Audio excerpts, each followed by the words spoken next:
Schlitz, the beer that made Milwaukee famous, presents The Halls of Ivy, starring Mr. and Mrs. Ronald Coleman.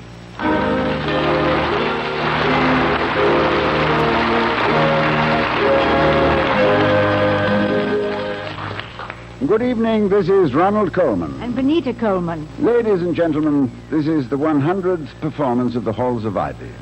And this broadcast is dedicated to a college which was founded in 1852 and is observing its 100th anniversary. We salute Tufts College, Medford, Massachusetts, and its president, Leonard Carmichael.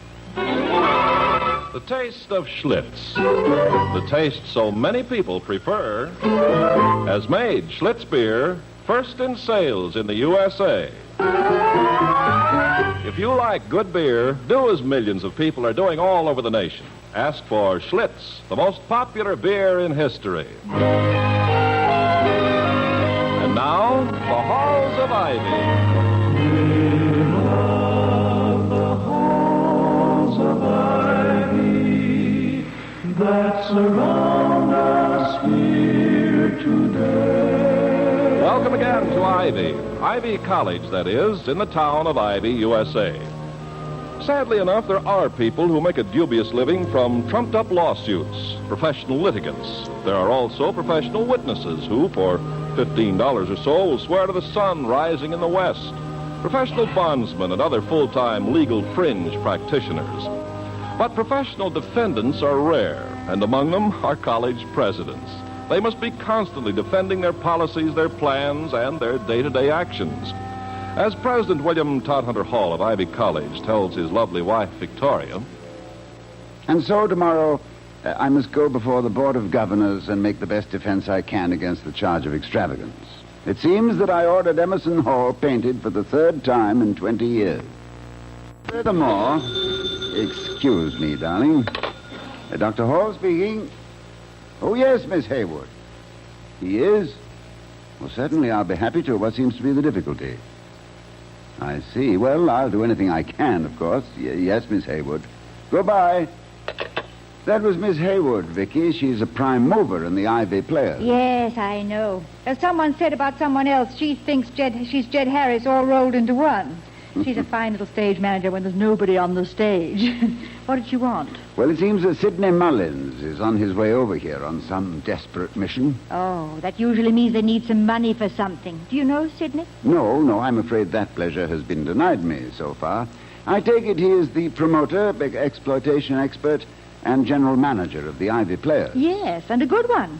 His family were all vaudeville people, comedy acrobats. The 4 Flying Mullins. 4 Flying Mullins. Mm-hmm. He had 2 sets of parents? No. In show business, darling, lots of families are made up of complete strangers. Oh. Yet 3 girls get together from Peoria, Yonkers, and Death Valley, and if they can harmonize well enough, boom, they're the McAndrew sisters. Fascinating profession. Producing fascinating people. And if you think there is anything personal in that observation, my love, you are quite right. Tell me more about Sidney. Well, he talks like Variety magazine. He says he was born in a trunk backstage, and his first words were not Mama and Papa. They were, get a load of that audience. They think they're sitting up with a sick friend. Precocious child, I don't suppose. I'll let him in. Louise is at the market being skeptical about the meat and making nasty remarks about the oranges. Well, the market people have the retort perfect on the first of the month. Come in, Sidney. We were expecting you. Hi, Mrs. Hall. Hello, Dr. Hall. Hello, Sidney. It is Sidney Mullins, isn't it? Yes, sir. Late of the 4 Flying Mullins. Artists of equilibrium, feats of strength and agility, clean entertainment for the entire family. Drum roll, chord in G, and take a look at the balcony. Think of being up there without food or water. Well, from what I have gathered in several years of being married to an actress, Mr. Mullins... Sid, sir. Thank you. I have the impression that to performers, the number and quality of the people in an auditorium are of paramount importance. And not only paramount, also the palace. That impression is good for a 3-year run, Doctor. It's the old story. The manager says, okay, we'll redecorate the theater. How do you want the seats covered? And the producer says, with people. It's the schmoes out front that pay off the schmoes out back, only those out front have got the edge. They don't have to come back tomorrow. My folks were the I'm sorry. I guess I was vaccinated with a long-playing needle.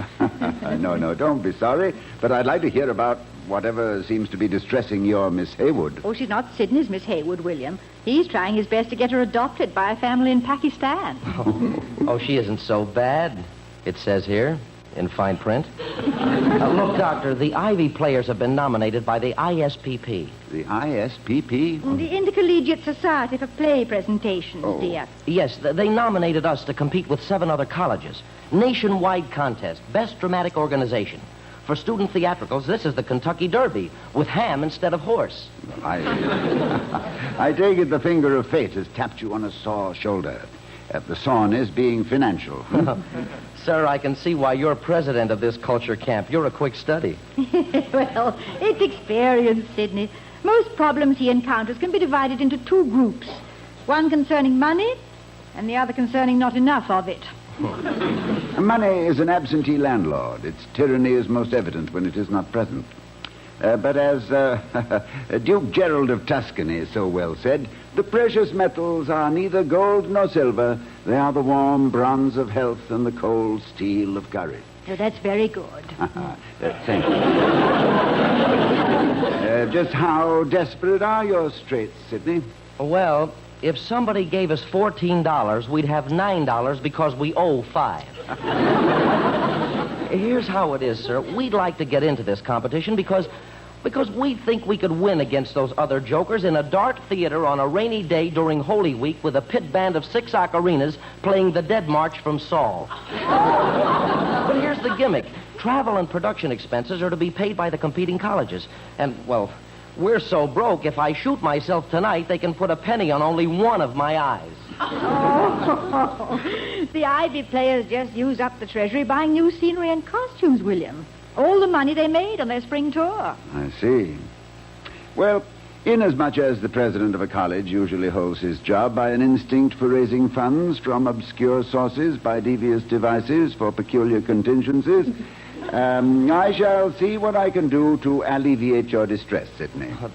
Dr. Hall, I know this isn't like asking you to pull a rabbit out of a hat. It's more like pulling a bass drum out of a flute. But if you can do anything to get the show on the road, we'll put up a life-size statue made of ground-up ticket stubs mixed with tears. A statue of me? Well, then. Oh, no, sir. No, sir. With you, life-size is too big for us to handle. We'll put up a memorial to the wisest wise guy who ever lived. The one who first said, go hire a hall.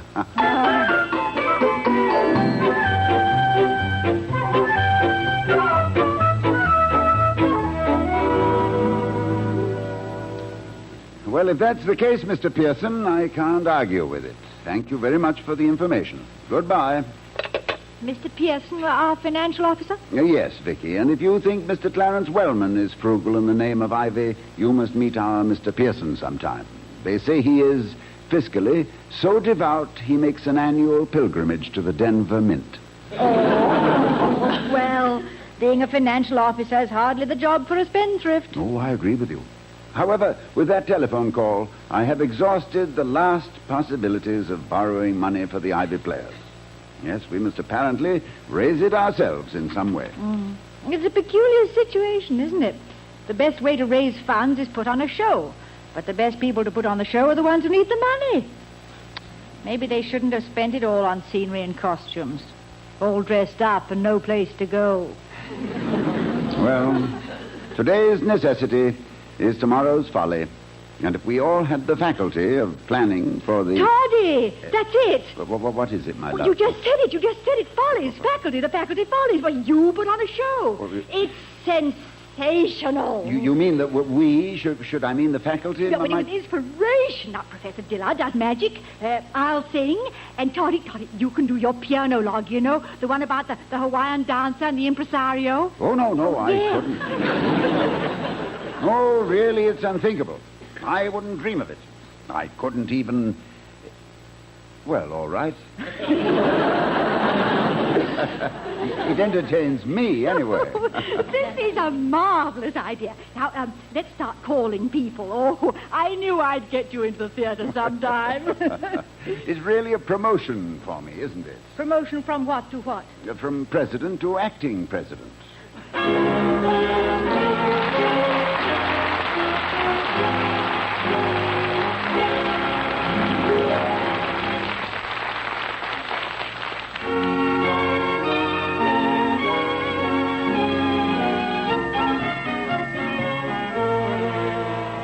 were in session as I dropped into the Ivy Bookstore the other day to see Marty Fossil, who operates the place, so it was pretty quiet.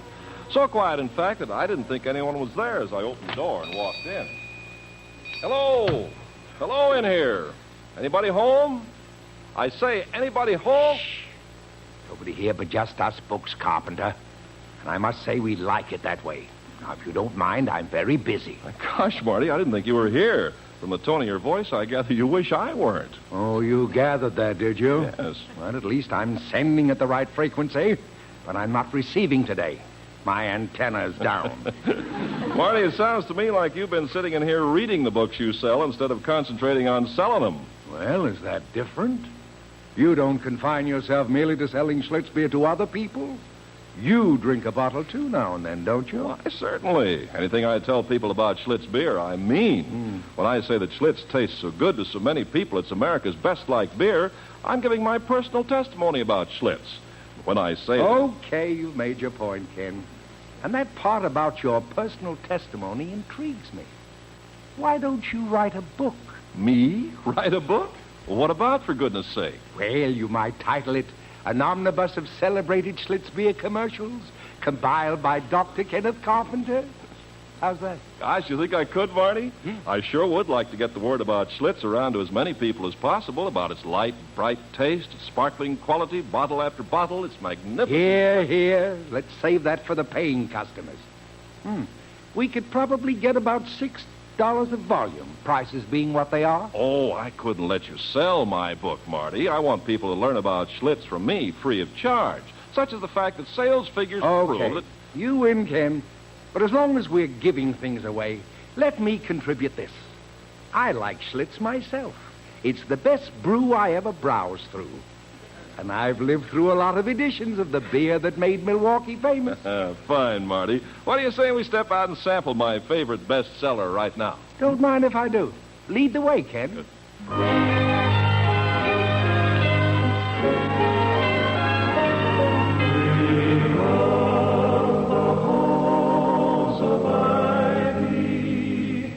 That surround us here today. As we return to the halls of Ivy, we find Dr. and Mrs. Hall eagerly discussing plans for the newly conceived Faculty Follies, an upper echelon production designed to raise money for the student dramatic club, the Ivy Players. Dr. Hall is saying... And you don't think we should call in any outside talent, any professional entertainers? Oh, no, Toddy. Let's just keep it the Faculty Follies. Just professors and administrative people like you. And believe me, they all do. They all do what, darling? Like you. Oh, thank you. But I'm not an entertainer. Oh, didn't you tell me as an undergraduate you were in everything? Glee clubs, orchestras, dramatics. Well, good heavens, my sweet, that was a long time ago. I mean, and even then, I wasn't very much of a... That is, I wasn't too bad. In fact, I've had some very good reviews. Some fine reviews, really. One critic said, young William T. Hall, who portrays the character of Carter Gaylord, a riverboat gambler, does so with such a determination to underplay that he is practically cataleptic. Cataleptic? Yes, I treasured that clipping for weeks until I looked up the word cataleptic and found that it meant a condition of peculiar muscular rigidity. Oh, it could have been worse. He might have said catastrophic. Yes. Anyway, he went on to say that I bore a startling resemblance to the late Ronald Colman. What do you mean late? He's still around? He is. Oh, well, getting back to me, I'm sure I don't know what I could contribute. Vicky. You thought of something. Did I ever give you, in a moment of exuberance, of course, my rendition of Three Blind Mice as Kipling would have written it? No, sounds wonderful. Now do it. Go on, do it. Do it now, please. No, please, dear, darling, now. do I'll have it. to brush up a bit. But how about you? You have such a repertoire. It'll just be a matter of selection. Yeah, but that's the trouble with a big repertoire. You never know what to do. Now, let me see. Well, there's a song I did once called A Day with a Night of the Garter. I don't think it would be quite... Well, then there was a ballad entitled, Send Out for a Handful of Sawdust. They've broken my dolly's heart. It sounds just a trifle... You're absolutely right, it was. I know, Vicky. Vicky, the one about Alice. Remember? My favorite. Alice, I don't... Oh, yes. Alice's house is like a palace is Alice's house. Oh, yes, that's the one. Now, let's see what we have lined up. Mm-hmm. There's Professor Heaslip in something Shakespearean. Oh, must we? Such a pompous little man. Yeah, well, we must at least consider all the available talent Talent? That we can muster up. And discard what we can later. Yeah, all right. Then we have Professor Heaslip doing the first grave digger. And the way he loves to throw the dirt around, he ought to be great. We can get Mr. Dillard in chemistry to do his magic act. Good. Yes. He won't lack for assistance. Any number of his students would like to saw him in half. Then you'll do your bit, and I'll sing. Wait a minute. We need some dancing. Have you any hoofers on the staff, Doctor? Hoofers? Oh, yes. No, dear. Well, I don't think so, unless I can qualify myself. They tell me that some of my sidestepping around the Board of Governors is worthy of Fred Astaire. But I'll inquire around. And we can... that must be Sid Mullins checking back. Now, you write these down, Toddy, and I'll go to the door. Oh, hurry back, my love. I miss you dreadfully. Now, let me put this down. Now, Heaslip, Shakespearean bit. Find short one. Dillard, legerdemain.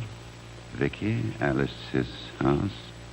WTH, 3 blind mice, a la Kip. Find, foofing, prof, if pass. Toddy, look who dropped in. It is I, Doc, the last of the tobacco-chewing professors. Ah, Professor Warren. Yep, the superannuated overage fire horse. It's nice to see you, Joe. You've neglected us. Yes, are you busy writing another historical novel, Professor?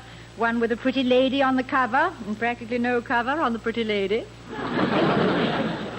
Please, my dear, will you never forgive me for being a successful author who got filthy rich writing comparatively clean literature? No, we've never blamed you for it, Joe. After all, some people cheat at solitaire, some beat their wives, some put buttons in the church collection, and some write historical novels. But what are you carrying there, Professor, in the little black case? This, Doc, contains a gold-plated cornet. Here. A cornet? Then you've heard about it. Oh, What? This is wonderful. Professor, consider yourself engaged for the run of the play. what To are think you of you rushing over here in this hour of extremity. Now, just a minute. Hold the phone. What's this all about? Well, you haven't heard about the Faculty Follies? Well, I've heard about a lot of them, but I'm no gossip.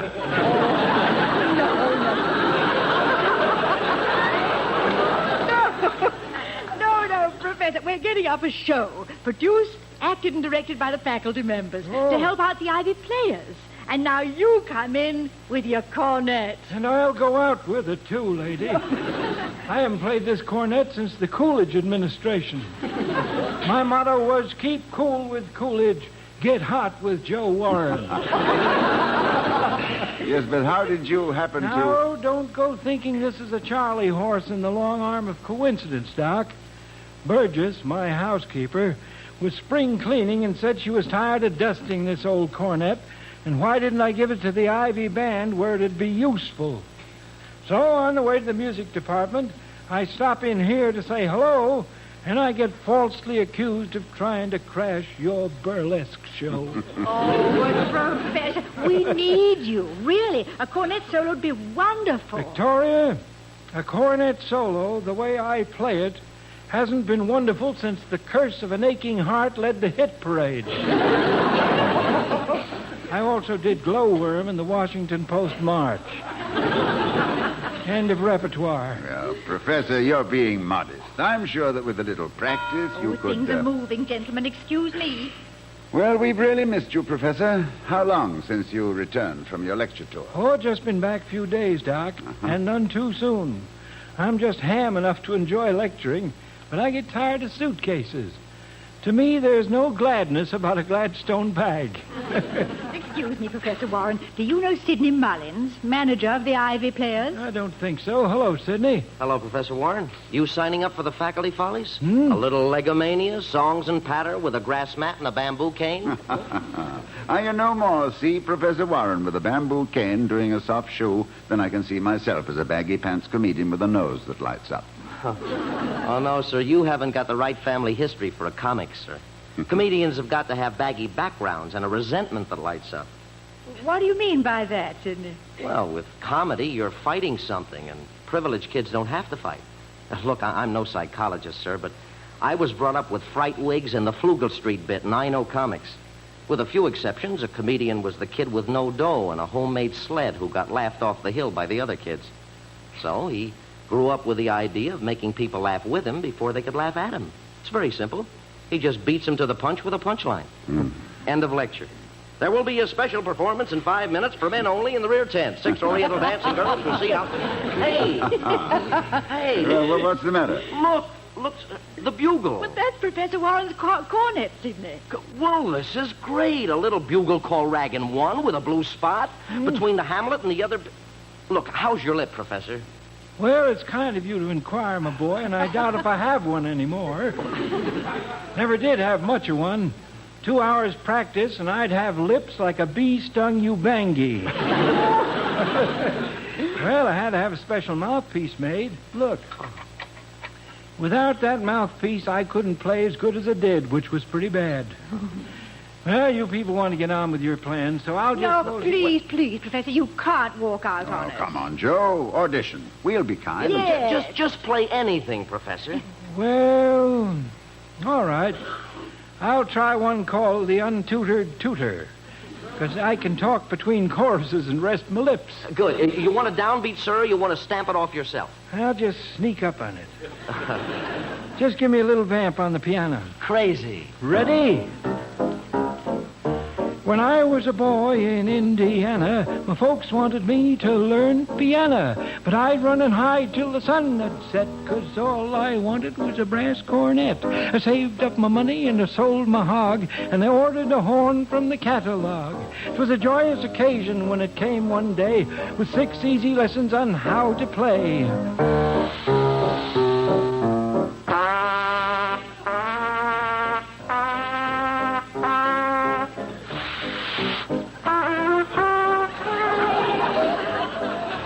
I didn't have a tutor, but I learned to toot some fancy arpeggios and stuff to boot. I could play Annie Lowry most all the way through, and the folks were proud of how their little boy blew.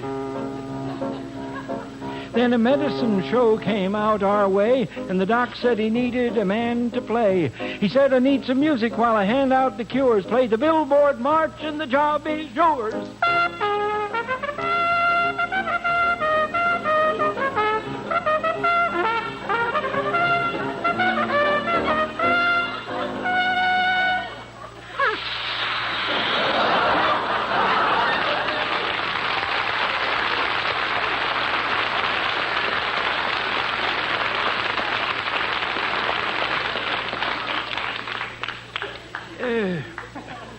Some stuck.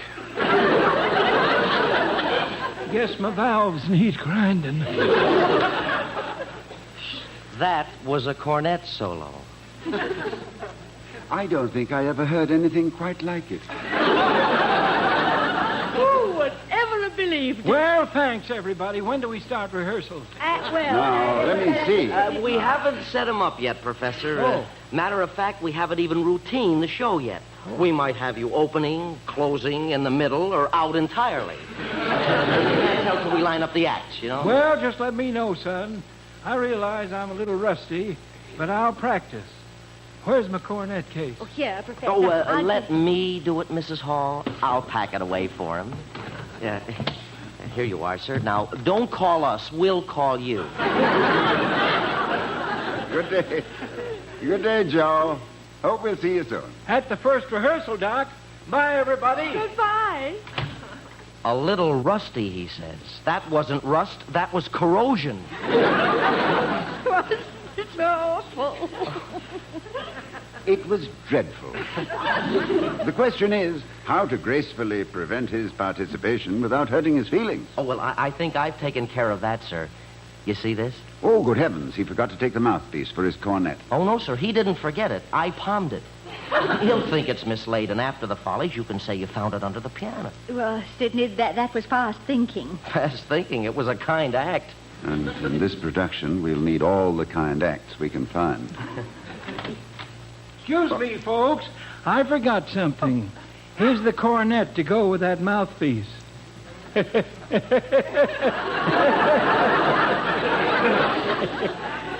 Give it to someone who can blow it. I'm too old a chicken to lay an egg. Goodbye.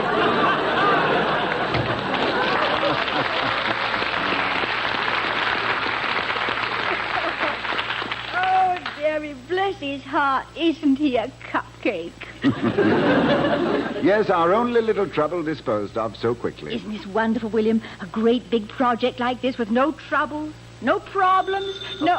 I hope nobody whistled in the dressing room. Dr. Hall speaking. Who? Oh, yes, Mr. Wellman. Uh-oh. I don't agree. But we're going on with it nevertheless, Mr. Wellman. Goodbye. Don't tell me, Toddy, I know. He says the show is undignified, degrading, subversive, ridiculous. And he says he has a way to positively prevent us going on with it. Well, what's the way? Well, he didn't specify, but he seemed quite confident. Well, let him try. To quote Ulysses, "Come, my friends, push off, and sitting well in order, smite the sounding furrows. It may be that the gulfs will wash us down. It may be we shall touch the happy isles."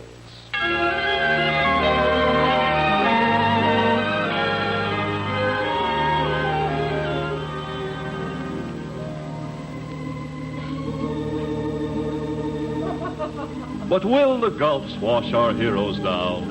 Or will they touch the happy isle? Will Dr. Hall, that red-blooded fighter for the right, succeed in foiling the villainous Mr. Wellman?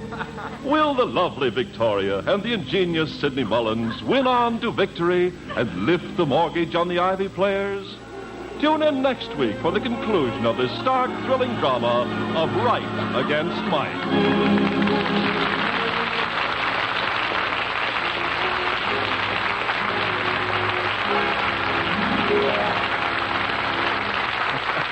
The Halls of Ivy, starring Mr. and Mrs. Ronald Coleman, has been presented by Schlitz, the beer that made Milwaukee famous. The taste of Schlitz, the taste so many people prefer, has made Schlitz beer first in sales in the USA.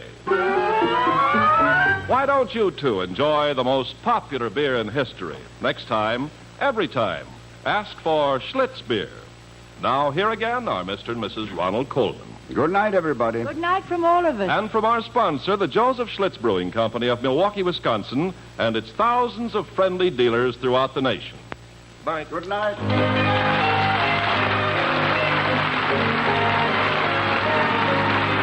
We'll be seeing you next week at this same time at the Halls of Ivy, starring Mr. and Mrs. Ronald Coleman. Professor Warren is played by Arthur Q. Bryan, and Sidney Mullins was Sidney Miller. Tonight's script was written by Don Quinn and Charles Henry. Music was composed and conducted by Henry Russell. The Halls of Ivy was created by Don Quinn, directed by Milton Merlin, and presented by the Joseph Schlitz Brewing Company of Milwaukee, Wisconsin, who invite you to enjoy on television the Schlitz Playhouse of Stars with Helen Hayes, Margaret Sullivan, Lillian Gish, and more of the brightest names of Hollywood and Broadway. See your newspaper for time and channel. Ken Carpenter speaking. Oh, we love the halls of ivy that surround us here today, and we will not forget though we